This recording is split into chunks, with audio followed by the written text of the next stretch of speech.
Y'all can move. Just sitting around the office with Jana B. Woodhouse, financial guru, and her team and others talking about money, talking about bitcoins and insurance. But back to the Bitcoin game that was being played is that it's been out for a long time. There are people who own Bitcoins who want to get out of the market. What do you do? Any market that exists, you got to have a buyer and a seller. Right. So here's the sellers trying to get out. So they got to make it look good so there's some buyers out there.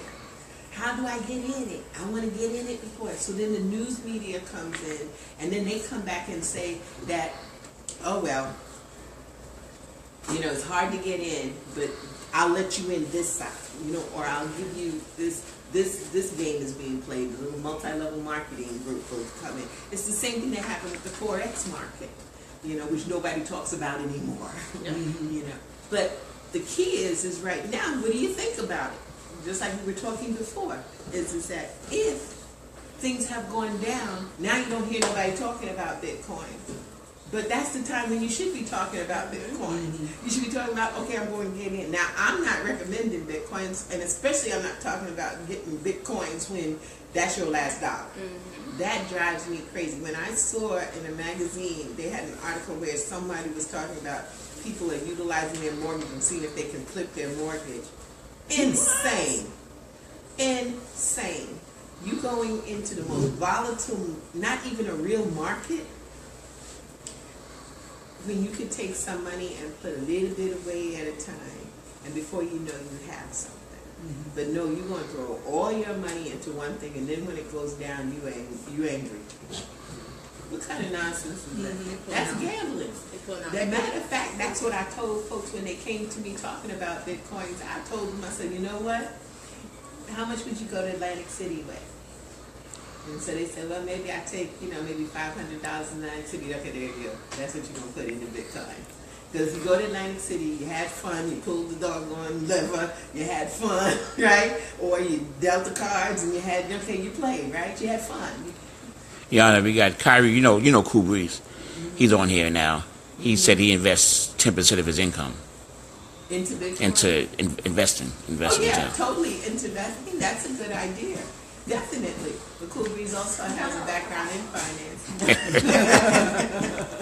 Because I remember he had people in his that were in the World Trade Center when it went down. So I know he has knowledge. But again, is that you need to have more Cool That's right, Cool Breeze. Yeah, because even if people wanted to risk their money, I can understand the fun of it. I can understand the fun of playing the lotto. But the problem is, how much of your hard-earned money are you throwing a chance? Even if you were to take half of what you would normally invest in the lotto and put that into an investment option over time, have real growth, then that's more powerful. Yeah, at least have something, to back yourself up. It's just like when I talk to folks and we do analysis and folks have the option to invest in their 401k plan, and the company is even matching. Okay, I don't even care about matching these days because it's going to lower your tax bracket. But even if you didn't want to do it that way, they're matching. So they're matching 3%. You can't even put the 3% in. That's 100% return. That's better than any other investment's going to give you. You got 100%. You just got to be able to make sure you stay at the job long enough. Right. So that you can vest. But that's the problem, is that the average American does not understand how money works. And so they talk to Joe the Elevator Man, their cousin who they think they made some money or got some money, and they listen to these folks. Or the infamous somebody. Somebody. Oh, if I could find somebody. I told you, I would love to find somebody. Or YouTube or Facebook or whatever. And that's the whole thing is that everybody, there's no cookie cutter approach to investing and what's the greatest investment and what's not. It's about what your goals and your dreams are. But it doesn't work if you don't have any goals and dreams. And that's where we have the problem. We got folks who are out here who don't dream anymore. They are on the I is off to work, I go. Now what happens if you lose the job? You know, I was just talking to someone yesterday, we were talking about the fact that there's a need for more financial advisors out here. And the young lady was saying, you know, people have said to me on a consistent basis, she's an IT person, she puts together websites and stuff like that. She said, I could probably, they keep telling me, that's what she said, they keep telling me that I could do better if I worked on my own, for myself. And so I said, so why won't you? And she said, because I'm scared. Scared of the risk, right. And I said, okay, let me explain what this difference is right here. This is what's the deal. You have no faith in yourself. So therefore, you will work on somebody else's dream. Somebody else's, to build someone else's dream and make it become their dream and they profit. But you're not willing to take the chance to work on your dream. You will work 16 hours for somebody else and you won't even give yourself a chance to work for your own, you know, because you're scared. Where am I going to get my clients? You know, what you're looking for is the guarantee. But guess what? In this economy, there's no guarantee. Not even in that job There you that go. you are giving your life to. That's right. You know, thinking that you have stability there. And that's just not the case. Jana, what did we say? When someone else writes the check? Hello. Okay. They rule. That's They it. rule. And so when they get tired of you, you know, you think you have to. I had clients of mine, multiple clients of mine who were in high positions. 2008, the mortgage industry went, and so did their job. They downsized, and the next thing you know, they were outside. Okay? And nobody wants you, especially those people when you cross over into the abyss, which is over 50. You are now in the danger zone. Because at that point, nobody wants you. They want your knowledge. They just don't want to pay for it. You know, when you think about it, I was talking to another person we were interviewing, and they said, well, I was thinking about going back to school to really learn about finance. I said, sweetheart, the best place is to be in a firm that will educate you on the job training, interning, working with us, and then guess what? We give you an opportunity to learn. But what happens to you? You say, no, I need a job. You know. So what do? You work for $18 an hour. Yep. Okay, wait a minute. We just talked about the new tax laws. Okay, so $18 an hour. What you earning for the year? Maybe you might get $20,000. Wait. And Walmart just raised its minimum wage to what? $11. But Wasn't that awesome? Walmart just closed Sam's Club with their own like 60 locations. So now where do people go? With jobs. You're going to Philadelphia. Somebody else is taking them over. Yeah, just take people. Now you know what? There was one of our associates. One of our associates said it so well. He said, "Isn't it amazing how the word salary sounds a lot like slave?" And I said that was the best line that I had ever heard, because he's right. You know. Yeah, boss is your master. You know, that's the thing is that who's running your life? Because then at that point, when you realistically look at it, you know, you go to a job, and that was one of the greatest things that happened for me was that when that freeze came, that week, last week, that big freeze in New York, everybody was frozen to death. I was at home under my comforter. Why? Because you know what? I didn't have to call anybody to say, excuse me. No, you didn't have to call yourself. Oh yeah, I could call myself. Hi, Jana. Not coming in. I got a couple of questions, Jana, online. This is kind of cool. Cool Breeze again just says he misses you, loves you. I miss you, love you He too. said he's speaking his language on all levels. And another sister just asked, are you going to discuss the new tax laws? I did. So we just did a video on that, and Yeah, I dollar just chunks to did do a that. video on the new tax laws. Yeah, we can talk about the new tax laws because first of all, the biggest thing with the new tax laws, which I sent out to all my teammates, I hope y'all read what I wrote, is that, okay, none of it is going to affect your taxes that you do this year. 2017 filing is the same. But even before we get on the tax laws, I got to get on my soapbox a little bit. I am so tired of folks talking about these doggone refunds. Now, obviously, people are, especially Jackson Hewitt and H&R Block, are targeting the African American community. Yeah. I have gotten so much mail, to occupant and to resident about getting the refund anticipation loan. Wow. And that's not going in every neighborhood because my other clients, I've asked them from other nationalities and areas, they're not getting it. But I'm in the Bronx and I'm getting it every day. I go to my mailbox, there's at least one advertisement. We gotta realize what a refund is.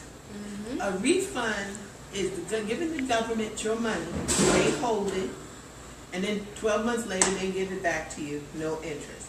Now you're going to be so smart that you need to get it even earlier back. So what do? You pay somewhere around about 300% in interest to get it back. What kind of nonsense? Who does that? Why? Americans. That is Americans crazy. who don't know and You don't know, understand. Because we were told that you didn't want to pay the government back. The best refund is when you get a dollar refund or you owe the government a dollar because you don't have to pay. They don't pay you and you don't pay them. You really did it right. But what we do is brag about the fact you get $10,000 or $15,000 back. That could have been $833 back in your pocket all year long, every month, that you could have paid off a bill, you could have invested that money, you could have, and then give it back to them if you want to. But we're so scared. Fear. That's ridiculous. That's what accountants should be talking about now. So the new tax law, one of the things that, from a standpoint of a tax accountant, is that now the wonderful thing is we can't deduct, no one can deduct our fees anymore. So all the money that you pay a tax accountant, you ain't getting, you can't write it off. But also on the other note, you can't deduct your work experience, your work-related job expenses. Does that include like mileage? Your union dues, your uniforms. Special, that's 2018. Wow. Not deductible. But they being nice to you. See, here goes the wonderful Uncle Sam. So instead of the fact that you had a standard deduction of $6,350, now they're gonna make you, they're so nice, they're giving you $12,000. Well, that works very well for folks who are earning $25,000, $30,000. It doesn't work as well for folks who are earning $150,000 to $200,000. And in New York, reality, they did a study for us to be happy, to meet just happy and comfort. $130,000 we're supposed to be earning.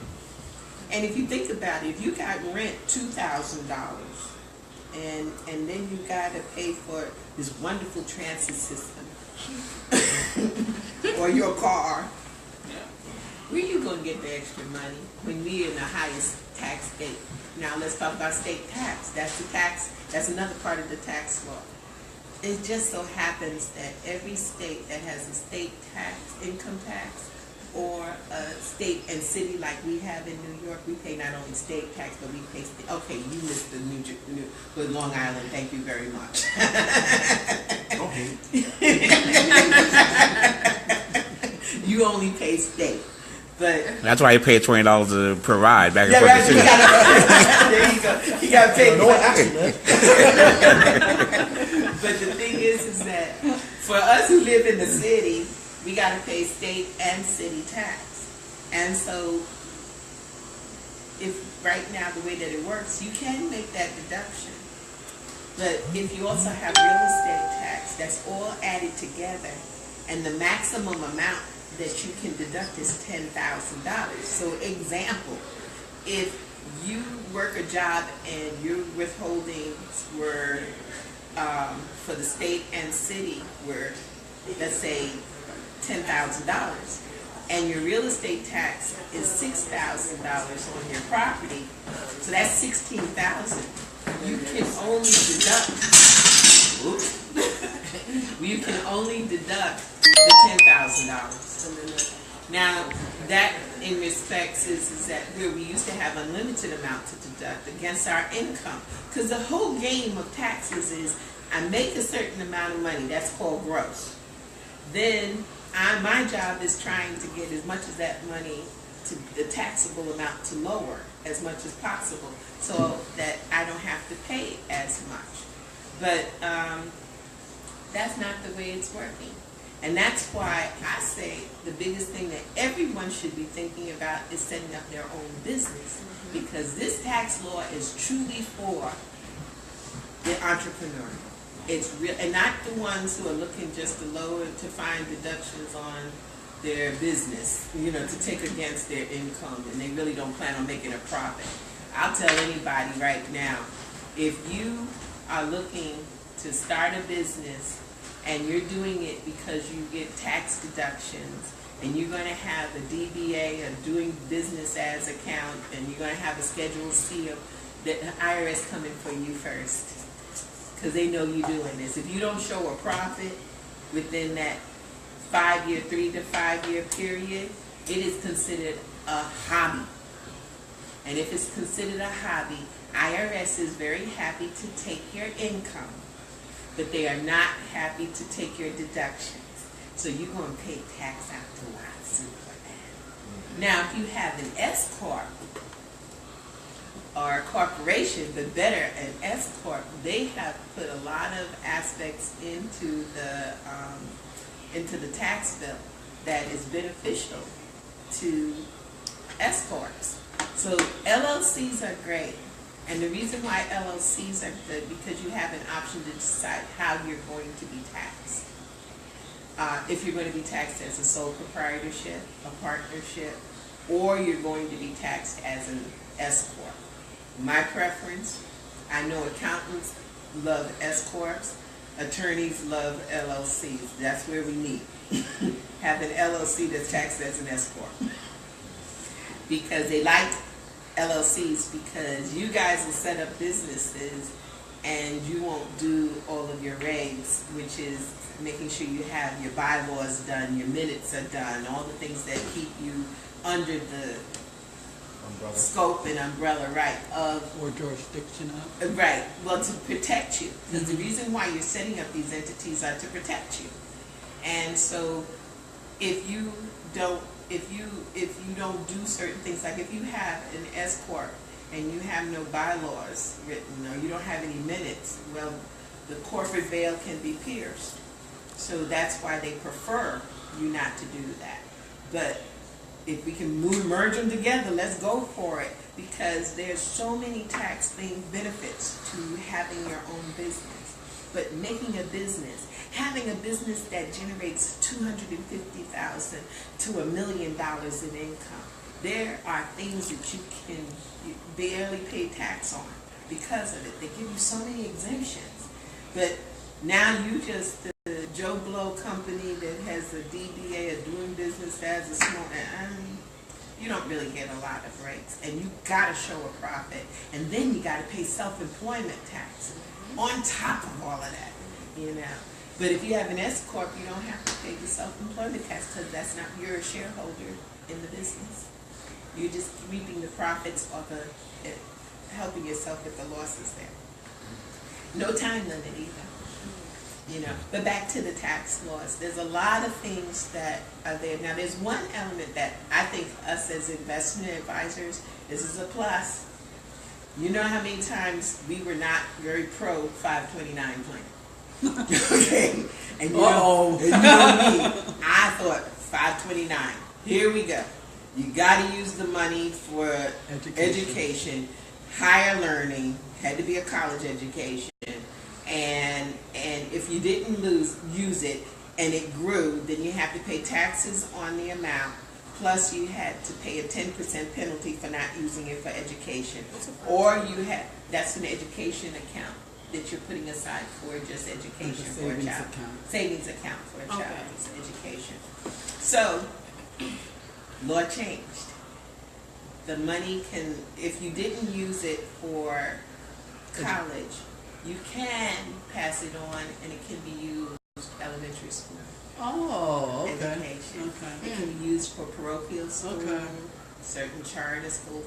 Now that sort of brought a little thought to me. Why did they do that? Because I know a lot of the government officials have interest in charter schools right now. So that just, I know that's not a happenstance. But anyway, it's a way by which you can pay. And you'll also be able to deduct your contribution as you're adding it to the 529 plan. 529 is just an IRS code. It's just like a 401k plan. That's what it's just a code saying you're allowed to put this money in, and then you can take deductions, or it's not going to be taxed as it's growing. That's what it means. But that's some of the stuff that's happening, right now. They also have another positive is, I guess because of all the baby boomers, there's 76 million baby boomers. And so, and plus, because we don't know the ones that aren't even counted. But we are called the sandwich generation because we're taking care of elderly parents and we're taking care of our children, and we're stretched like this. So we're sandwiched between. Well, if we're taking care, we get deductions for child care. Until the child is age 13, we can take out for child care. But now they've extended it to elder care. So that's a positive. You can make deductions for care of an elder. That's only going to last till 2025. Some of these laws also, they don't start till this year, 2018, and they end 2025. There's a reason for it. Yeah, so everybody in an uproar. In a few minutes, it'll be here and gone and back again. And then there's a lot of our government officials like Cuomo who's put up referendums and fighting against some of this stuff that has been put down because it's hurting the general populace. But those are some of the good stuff. Yeah, can you go back real quick? I'm sorry to cut you off, but first of all, Cool Breeze keeps saying, make sure I told you hi. He didn't hear me, I guess, the first time. But go back over the insurance for children and how you can secure your child's future. I think people don't realize that whatever you do now is supposed to be for your children later. So whatever you set up for them now, so just go over that again. Yeah, that's called building a legacy. Most people would love to leave their children some type of money, but instead, what they do is that we don't leave a legacy. We leave debt, and we die with our debt. So we haven't left anything. It's amazing. I was talking to some of my clients, and it was strange. Some of their parents have passed, and people come at them with, like hounds because they think they got some money because their parents died. Well, their parents ain't crazy. They didn't do nothing. Didn't leave them anything. So back to the insurance part. There are many vehicles that you can use to put away for your child's future. We know good and well that our children will not have the same kind of benefits that we have, and we might not even have ourselves. So what happens then to them? So if you put away as little as $2 a day, which is like $60, for a 5-year-old, I'm just going to give an example, and you utilize some of the tax benefits of what's called 7702, which is another tax law of IRS. And 7702 says that you can take money and put it into an insurance policy, and as it grows, it will grow tax deferred, and you will be eligible to take 90% of the cash value out as long as you keep the policy active, and will not have to pay taxes on that money. And your choices are either to replace that money that you borrowed out of it, or lower the face value of the policy. That's called living benefit of a life insurance. So you can couple that for a child. Now, we don't want to profit from our children's death, but we do need to have some kind of coverage for ourselves too. And with all the craziness that's going on right now, with people slashing, cutting, throwing people into the train station and all that, you got to do something. But in addition to it, put something where there's a life insurance on the child, but not the, okay, I'm going to name companies, not the Gerbers, just where they get double the face value. Go forth and put forth a real plan. Can you put away $2 a day for that child's future? If you put it away, you can put it into a regular investment, or you can put it in something that's tax savings, tax deferred. And then, as it's growing, teach that child. Teach them that they now can take this over and add. So you get tired by the time they reach 18 and you don't want to put in, I'm not doing no more $60. Okay? Well, let them learn to do that. And they keep going this way. By the time they reach their senior years, instead of like Social Security giving you a whopping $1,200 a month, how about getting enough to really live on? Having about $100,000 to live on. You know, I always say it this way. Paris Hilton might not have really known Conrad Hilton, but she sure does love him. Okay, and the reason why? Because she can buy $5,000 purses without a thought. And it's because he created a legacy. When are we going to get about creating some legacy? Well, and again, is if something occurs where you have an emergency, you can take the money out of that, but put it back. You know, what were you going to say, Steve? all I was going to say was, we need to start having conversations about how money works with our babies. I mean, there aren't a lot of families that sit around the dinner table talking about how money works. But those families who are, their kids become knowledgeable and make better financial decisions for themselves and understand how and why we need to build legacies to keep our families alive. And you're so right. You know, it was interesting where I figured that out. And again, I love my clients because they teach me so well. I had a woman come in to do a financial strategy, and again, plug, I do free financial strategies for people who really want them. She came in, she sat, because she brought her 8-year-old with her. And so he sat there, and he was really good. He sat there and listened. And so at the end, I said, so what did you think about what I did for you, talked about for your mom? And he said, I don't get it. And so I was like, okay. I said, what don't you get? He said, I don't understand why she has to do all of this stuff. So his mom had gone to the restroom, and I said, but what do you mean? He says, because when I get 18, I'm going to get the money card. And so I can get money. And so I was like, I don't understand what a money card is.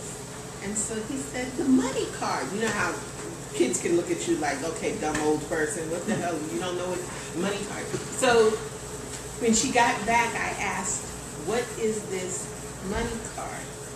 And so she says, what's a money card? And so he went in her purse, ATM card. Yeah. And so I said, oh, sweetheart,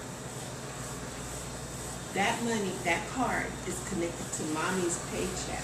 So when mommy goes to work, the money goes into a bank account, and how she gets the money is she puts the card in and pulls it out. But if she doesn't work, there's no money to get. The connection wasn't there. Yeah. I just tore this child's dream apart because he knew at age 18 he was going to come and he automatically got a money card. And he said, I don't get a money card? I said, well, you can get the card, but if you gotta work to get some money. And he's like, oh. I said, see, but you know why? What do we say when we take our children out shopping and stuff? Wait a minute, I gotta stop at the bank, I gotta get some money out. Yeah. So they don't see, and again, because of all of this technology, we don't even have a relationship with our money. Because there used to be a time we go get our check, we cash the check, and then we put the money in the bank and we pay our bills and stuff. But now it's just debit, debit, debit, debit, debit. So we don't have any relationship with our money. And you make another point, and it lends itself to budgeting Yes. and bill paying, okay? Our kids don't understand that, all right? Our kids don't understand. We make a set amount of money, okay? And within that amount, we have to pay certain things, like the rent, like the heat, like the electricity.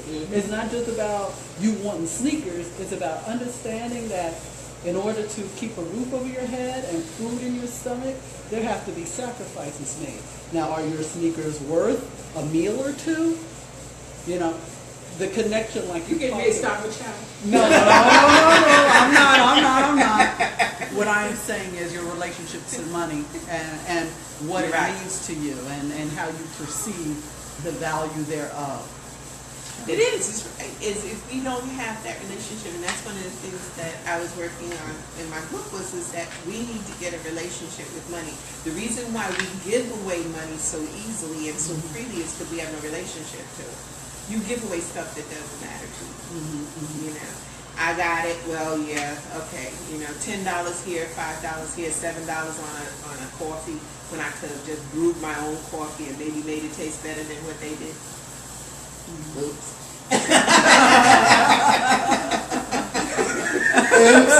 Is that one of those places? Damn, Will, sorry, bro. But that's what we have to think about. So yeah, you know, when you say, can I put away $60? Can I put away $100 for my child's future? You know, yeah, instead of paying $300 for a pair of sneakers, and I know we have this situation with bullying and all of this stuff, and kids got to wear a certain thing and certain clothes and stuff. It's really bad because when you think about it, you know, $300 pair of sneakers that really only cost $15, you probably could save enough money. Go ahead over to China or India and go buy the sneakers straight from there and add a trip. You know? But it's the way we think, you know, and it's sad that we're at this stage now, but it's good because we've got this number 45 in the office right now.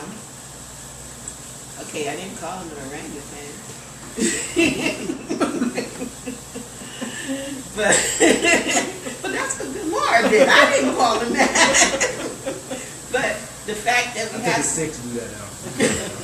but somebody who is really on the mindset of not relating to what the regular populace goes through. You know, it's a horrible thing when someone is so far away from the fact of understanding that paying $700 a month in health insurance is too much, you know, for somebody to live on, you know, to do. But you know what? I'm sorry, Jana, to interrupt, because I was going to say, you do not necessarily have to go out of the country to buy things affordably. What it takes is a little perseverance and research to make sure that your dollars are being spent in the best way that you can possibly spend them. We're too live in the moment. Okay? Now moment. Now. I'm in the moment. now. Yeah. And understanding that these top stores aren't always the fairest stores for you to be spending your money. So. That's it. And there are plenty of small businesses that have products that are good.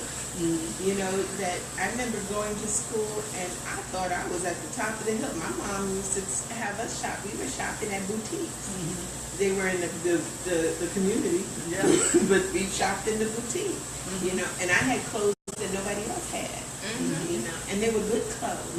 You know, I had a client of mine who was really worth over $3 million, but she shopped in the thrift shops. Sure.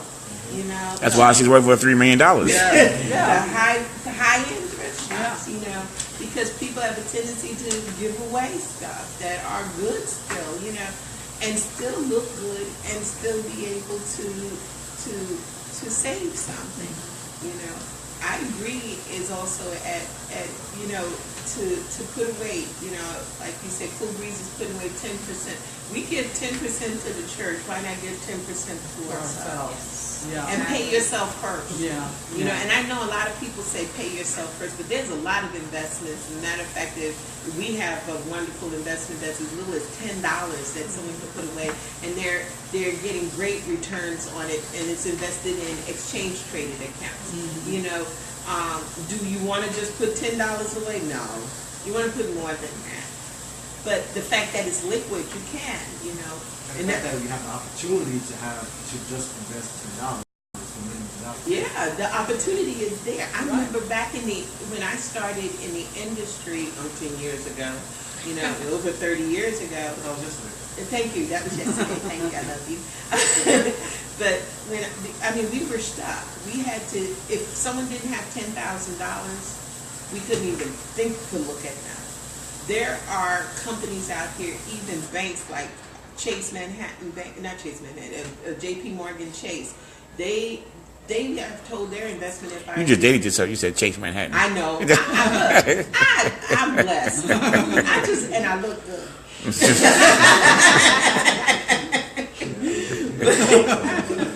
But J.P. Morgan Chase Bank sets with their investment advisors that they can't talk to folks who have less than $50,000. Well, there's a lot of people out here that have $50,000. I'll help them. I'll sit with them, you know, because that $50,000 can grow to $500,000 if I work it right. Yeah. You And know? I was thinking as you were saying that, I am sure there are so many people who think, look, I'm living from hand to mouth now. I'm just making my rent. I'm just making it.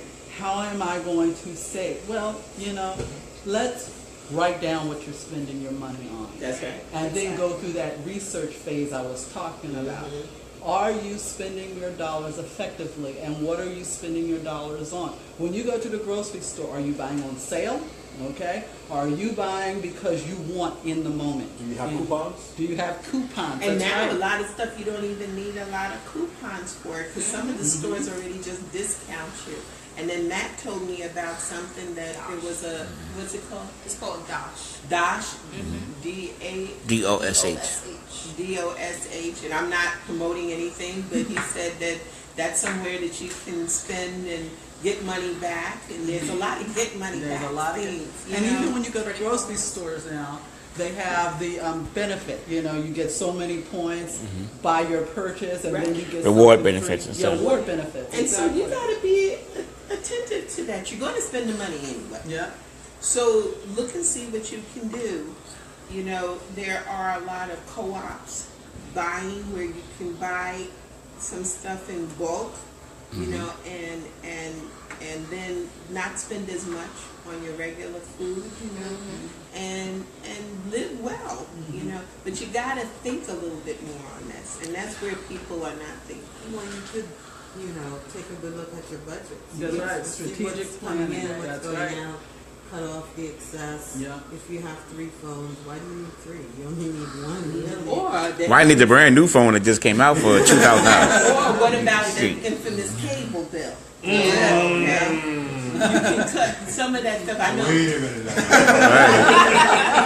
minute. Shameless plug. Go to Roku and get Roku, and you can watch Soul City. Guys, keep on. Right.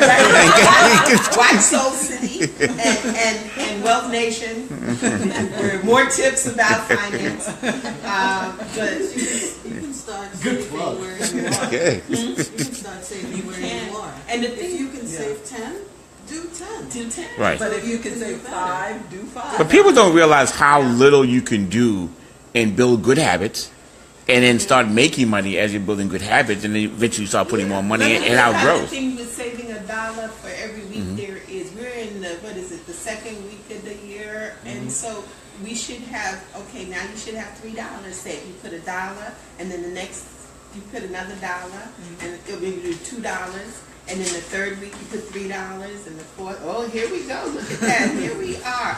By the time you finish in week 52, you got $1,378.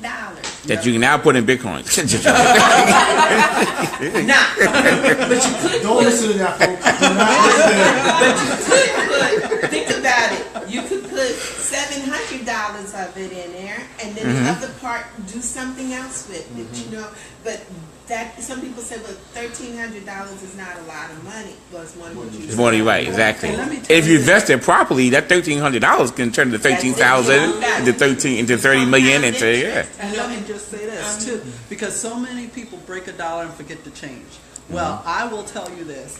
I used to throw my extra change in a jar, like so many other people, and I did it for about a few years. I finally decided to add up that money, and it was over $3,000 that I had in change just sitting there. Okay? You still doing it? I still do that. I did not come into your house. But that's the Yeah. thing. We do it too. We Yeah. do it too. So if you can go back, and I just want to say, anybody who's watching, a lot of people watching, so anybody who's watching, if you've got a question, just type it in. I'll ask Jana the question. Shout out to Thirsty. Thirsty's on watching you. Thirsty, I miss you. Roger's on. Roger Julian, Rudy Volel, Emmett Causey, Firestarter is on. Everybody's on here. My girl Notoria's on here, so everybody's on here. So if you got a question, type it in, and I'll ask Jana. But Jana, go back to how you can make your money off the living benefits. Because a lot of people are dying with we had the fire in the Bronx, and people had no life insurance, and they don't have insurance, and how you can get insurance, and how you can set up your insurances for your kids again. Go back to that again with the VULs and putting money into that. Instead of buying sneakers for $500, you can spend it. Or go right, a GoFundMe shit. Oh, I can't stand that. We Yeah, gotta stop I've seen that Latoya. GoFundMe stuff. And what was it? Some brothers had some T-shirts and said, "Stop the fish fries and the GoFundMe accounts when someone dies." But again, when the first place that we go is when someone says insurance. The first thing that they did in our communities is they go to term insurance, because that's the cheap insurance. That and grant you, if that's all you can afford right now, okay. But there's a thing called term that is convertible, so it gives you 5 years to get your act together to make it permanent.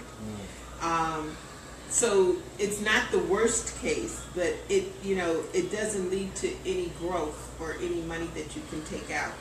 You're just paying, basically, it's the difference between rent and owning a house. You know, when you pay rent, at the end of 12 months, what you got? Receipts. Nothing. Okay, receipts, yes. You got, Tears in your eyes. you got 12 receipts, right? That's what you got. Okay. But if you had a home or a co-op, I'm not a big co-op person, but maybe a condo where you have ownership, then at that point you have equity, something to work with that's built up in value on that, hopefully, because now we have an upturn of the market, of the housing market. So you're investing in something where you're paying not somebody else's mortgage, you're paying your own. That being said, is term serves a purpose. I'm not against it totally. I'm just saying you got to use these vehicles for what they are. And so when you have living benefit of life insurance, you can have an index universal life. You can have, which gives you flexibility. So when you have the good days, you can add money to it. When you have some lean days, you pay a lot less. It fluctuates, as opposed to a whole life insurance policy where you pay your whole life. And if you don't pay, it can lapse and you go bye-bye. And all that money that you put in, go bye-bye too. Okay. But The key with that is getting young.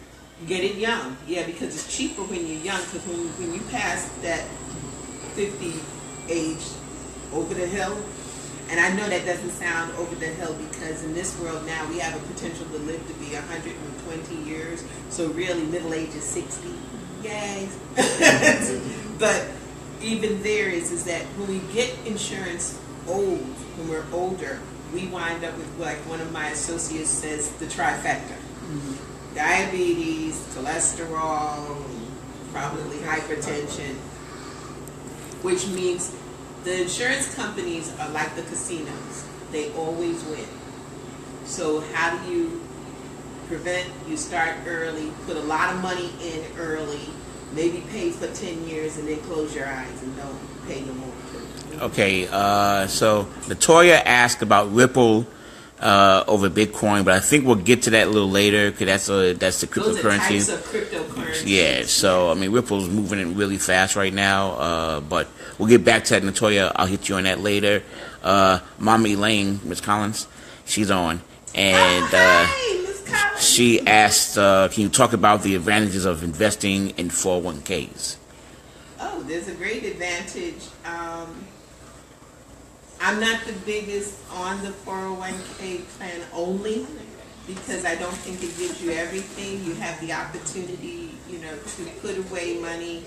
It also will reduce. Why the advantage is that you talk about the fact that you can't find money to save. Okay. Well, if you take your money, even if it's 2-3%, and put it into a 401k plan and reduces your income, you at least are saving a bit. So let's say, for example, you have a salary, and I'm going to just get my little calculator out here, and I really do have a calculator, but I'm going to use my phone. But let's say, for example, you have an income of $40,000. And if you're taxed on that $40,000 at a normal rate of probably 20%, okay, you're going to pay about $8,000 to the government for that. Okay, so if you take the same $40,000 and you put in something like, I'm going to say, I hate to make low, but let's say 3%. That's $1,200. So after 40, that's $1,200 coming off. So now your taxable income is only $38,800. You're still in the tax bracket, but now you're paying $7,700 in taxes. Okay. Now the money that you put away in the 401k plan is in your pocket. It's holding. Now you can't get to it till you're 59 and a half, but it's growing tax deferred. And the other beautiful part of it is that it's in your pocket, because if you pay it in taxes, well, guess what? Uncle Sam gets it, and they don't give it back. At least with the 401k plan, you can get it later. So that's really the benefit is I'm going to build up so that I can build some type of retirement fund. Because if we look at it right now, most people think, well, I'll retire and I'll get a pension. Pension, gone. Most people don't have a pension. Okay. Then they say, okay, well, I'm going to get Social Security. Okay, Social Security. Let's talk about where that is now. When Social Security started in 1933, there was 43 people funding for every one person receiving Social Security. Today, it's 3 for every one receiving. So what's that mean? That means that there's not enough people funding. And the thing is that most folks aren't even really working. And those who are working, they're like myself. We work for ourselves. We don't pay Social Security. So we're funding for our own.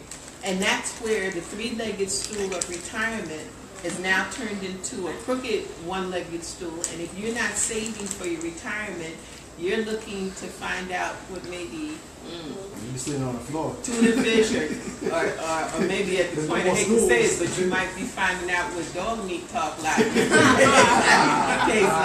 I mean, it's bad. I hate to say it, but that's what can happen to you.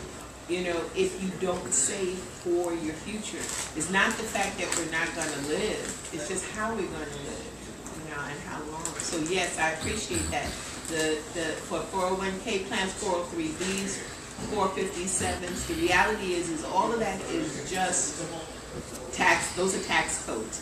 If you go to irs.gov, you can type in that code and read exactly what that means. But all it means is I can put money away for my retirement and not have to pay taxes on it while it's growing. I am going to have to pay taxes on it when I take it out. So that's why I say is I'm not the biggest fan of the 401k alone, because I ask folks, would you like to pay on fees or would you like to pay on the harvest? And so the reality is you would want to pay on the seed. And so that means when your money, you want to pay taxes on when it's little as opposed to, so that's why Roth IRAs are good, you know, and the cash value of life insurance can be used as something where you can take money and you're paying taxes, taxable income, utilized to invest, to build something that will be tax deferred or tax free.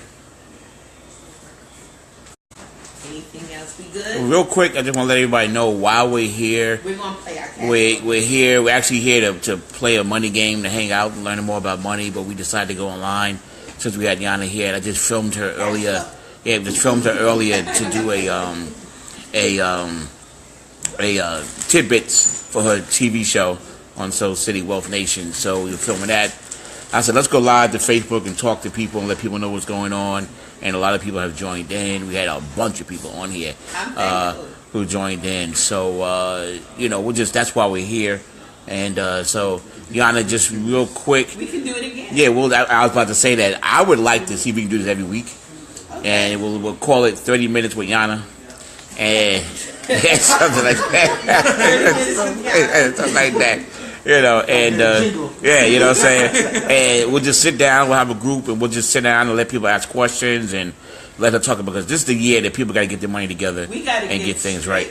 You're so right. We got to get ourselves together, because it is, I have to say this, if we don't have ourselves together this year, we might as well find a way to start living, how we going to live on the street, and because things are going to get bad. You know, they say that because the corporations are receiving so much more money and getting so many tax breaks that they're going to pass it on to the people and hire more people. But at what rate and what kind of income? You know, it's not a good situation. You know, can you really live on $15 a day, of which the government gets a third of it? I don't know, and I don't think so. So you got to start to see, what do you, and this is what I'll close with. If you have any kind of entrepreneurship in your body, then think about this. What is it that you could do at 7 o'clock in the morning? And by 7 o'clock in the evening, you could still be doing it and may take a break to eat, but you love it so much. Now figure out, how do I earn some money doing that? Because you can love it with a passion. You know, now everybody's not supposed to be an entrepreneur. Everybody's not supposed to have a business, because we got to have some people who are going to work for us also. Okay? But those who have that in their blood and their guts and they want to do something, think about it. And as a plug is that I believe there's a need right now for over 57,000 financial advisors in this country, and I'm willing to mentor someone who wants to really do that, even if they don't have a financial background. I need to take what I got up here and share it. This is over 30 years of experience I need to give, and I'm sharing it with my teammates. Y'all learning something? Yeah! Every day. I love All right. them. So we're gonna. All right. So okay. So we're gonna finish it. I think we're gonna put up a Wealth Nation Facebook page, and y'all can go to Facebook and sign up and become a member of Wealth Nation to get more information, more tax tips, more money tips, and where to find Jana. Bring Jana to your school, your church, your club, your home, wherever, and she will come and teach you. All right. So we're going. We're going to say goodbye, Jana. Thank you. Bye-bye. Bye, guys. Howdy, Wealth Nation. Howdy, Wealth Nation. Thank you. That was dope. Awesome. That was cool. That was really